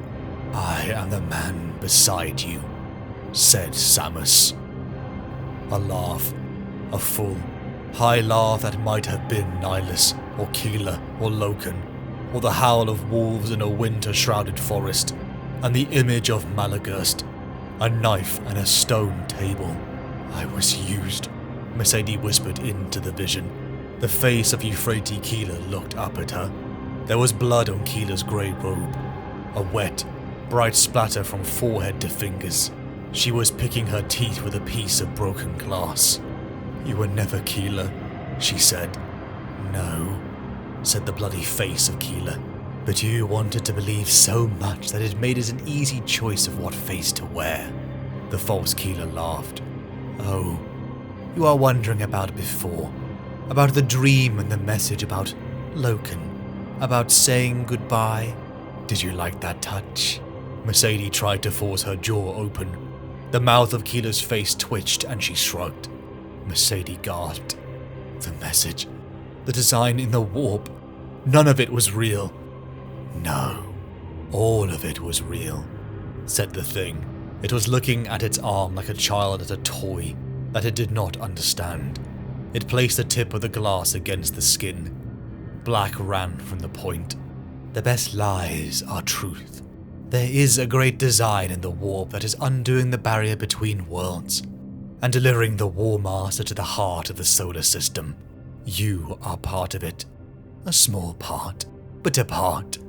Dawn could see the edges of it, and he is disposed to trust messengers, especially messengers he had trusted before." It looked up at her. Its eyes were red, blood red and smoking. "Especially you." The visions. The prison escape with Nihilus. The shadow creature she shot.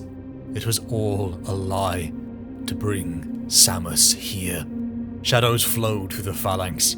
The darkness gathered at the edge of flame light, billowed out and up, spreading across walls, swallowing shape, dissolving brightness. The shadows roared as they spread, and their voices were the sound of wind blowing through the teeth of skulls. The end and the death. We are here. We are beside you. Death is beside you. The end is here. Samus is here. Samus is the man beside you. The boiling tide of shadows coalesced into the shape of demons as the Imperial fists charged. Sukasen drew her pistol and fired. The rising tide was rippling towards them. Rogel Dawn sprinted forward, gripping a shadowed wolf in his fist and smashing its skull into smoke and bone. He gripped the door with each arm and pulled. The screams of malfunctioning servitors repeated. Samus is here. Samus is the man beside you. The door slammed shut as a wave crashed against it. A ring of Huskars formed around the Primarch and Sukasen. Go to the Silent Vault, said Dawn. Unshackle my forgotten sons. They joined the battle by my will. Arcamus paused and looked at Dawn. And you, my lord. We need to reach the bridge, said Dawn. A boom of releasing bolts shook the walls. The blast doors at the far end of the chamber pulled wide. A Huskar with the black coal and white fur of the Praetorian's master bodyguard strode into the light, bolter and sword in hand. Locked away since the Edict of Nicaea, before the heresy, the librarius of the Imperial Fist stared at their brother. Rise, brothers, said the figure. Rise. Your lord calls you to war. Something in the shape of a skinned dog was biting into the open ribcage of one of the Imperial Fists. It turned as Loken stood. Its mouth was a cave of needle teeth. It leaped. Loken met it with the edge of his chainsword. The spinning teeth chewed through the thing's head and back into its body. It writhed, scrabbling at the air as black ichor sprayed out. But Loken was already surging forward. He burst through its remains and began to run. In his head the call was rising, the scent in the air shivering through his senses. He was Cerberus again now, forsaken and betrayed, loyal and inexorable, last hunter of the lunar wolves, and he would have vengeance. The end and the death. The end and the death. The end and the death. Sounded across the Vox and growled from the ship's alarm and speaker horns. Sukasen and Rogel Dawn burst into the bridge. Shipmaster Sora, she called, vaulting up the spiral of stairs. Sora turned to look at her, his blue augmetic eyes shining as it zoomed. Full power to the engines. Sukasen screamed. We need to push as far away from Terra as we can. She looked around as a boom of shearing metal echoed through the chamber. Doors and sections of walls blistered with heat and began to buckle. Darkness poured in, coiling like soot blown on wind. Shapes formed in it as it billowed inwards. Wings and legs and arms unfolded. Gunfire streaked the air. The Imperial Fist scattered through the chamber and began forming gun lines. The phalanx is moving away from Terra, called Sora from behind her. But something else drew Sukasen's attention. Rogel Dawn stood amongst his sons. He had a sword in hand.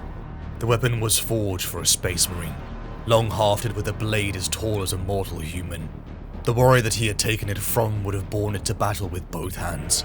Dawn wielded it in one, and began carving it through congealed flesh and bone without cease. Flowing from cut to cut, he was advancing against the tide, cutting a path into it, his Huskars following with blades and bolters. No step took him backwards. Sukasen watched as the boiling shadow began to coalesce into one. A storm of teeth, claw and sinew spawned. Samus was here. Dawn began walking forwards, the munitions fire of his Huskars reaping through the tide of lesser demons. As the Primarch leaped upon the great demon, fire and black lightning rippled across the chamber as a howling storm isolated the Primarch from his sons. The blur of the duel shone only in glimpses. Arcamus watched hopelessly, until from behind a surge of ice and lightning rose. From the phalanx's vaults the librarius came. They were a war, a unified being of psychic connection, a phalanx of their own that began to surge into the black storm. Samus within sensed them. directing a tide of lesser demons that were ripped apart by their mass will. The librarians began to glow, light and flame radiating off them, in reality and the warp.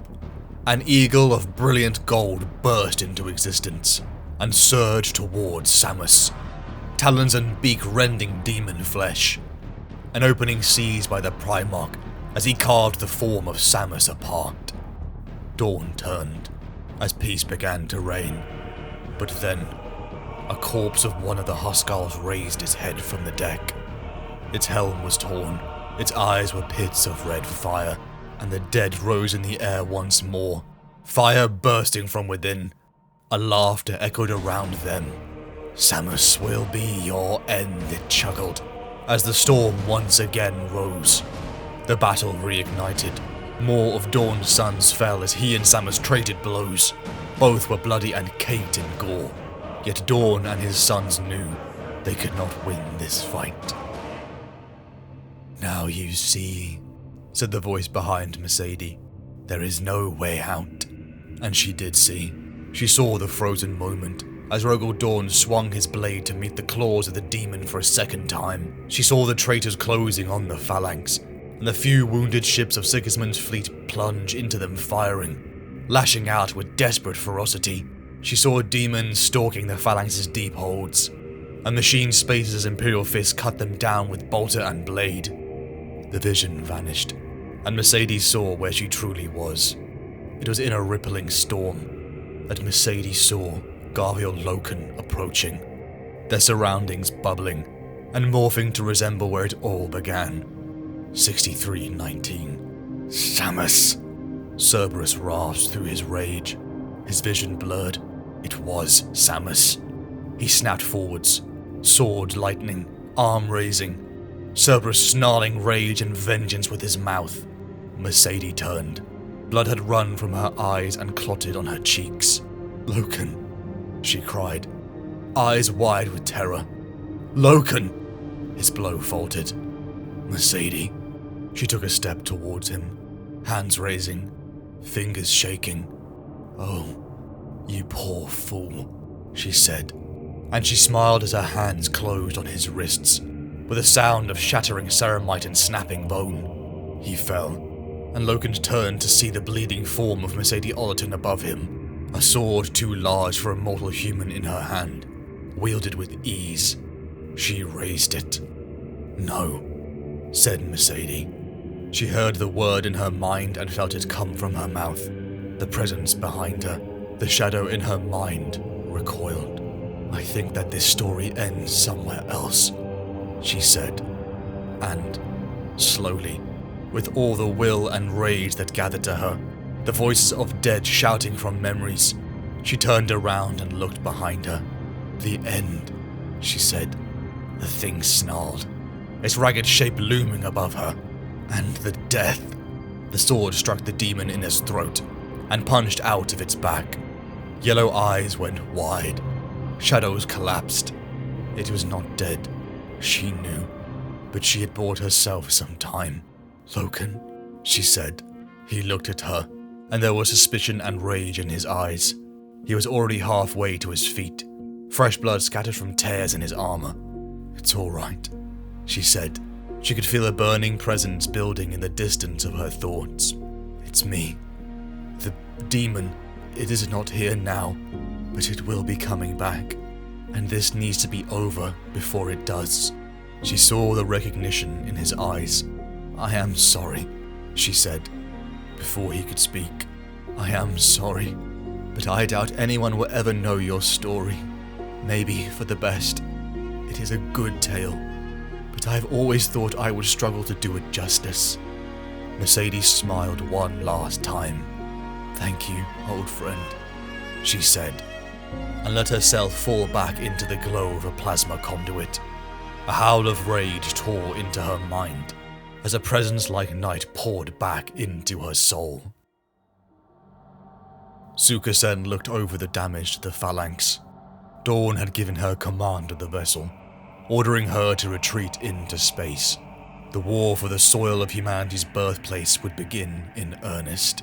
Garviel Loken found that he could not speak, as he, Dawn and his imperial fists boarded Sigismund's Persephone back to Terra. In his throne room, Horus stood before the grand viewport set behind his throne and looked out at the void.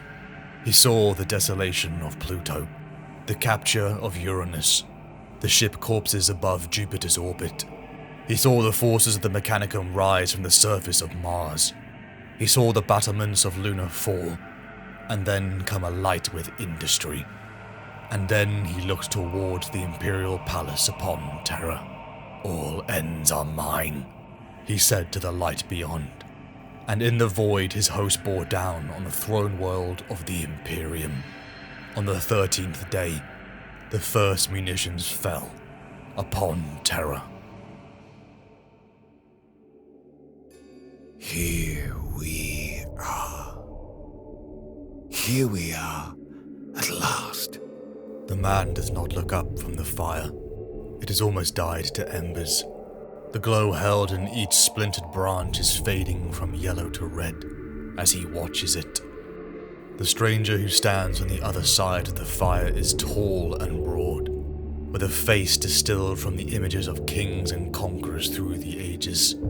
He wears black, just like the man sat beside the fire, but his garments are heavy and regal. Where the seated man's cloak and clothes are ragged and worn, the pelt across the standing man's shoulders is thick, and the head of a beast hangs over his shoulder. Rings glint on his gloved fingers, the gems set into each catching the dim light of the burning wood. Amethyst, ruby, emerald, sapphire.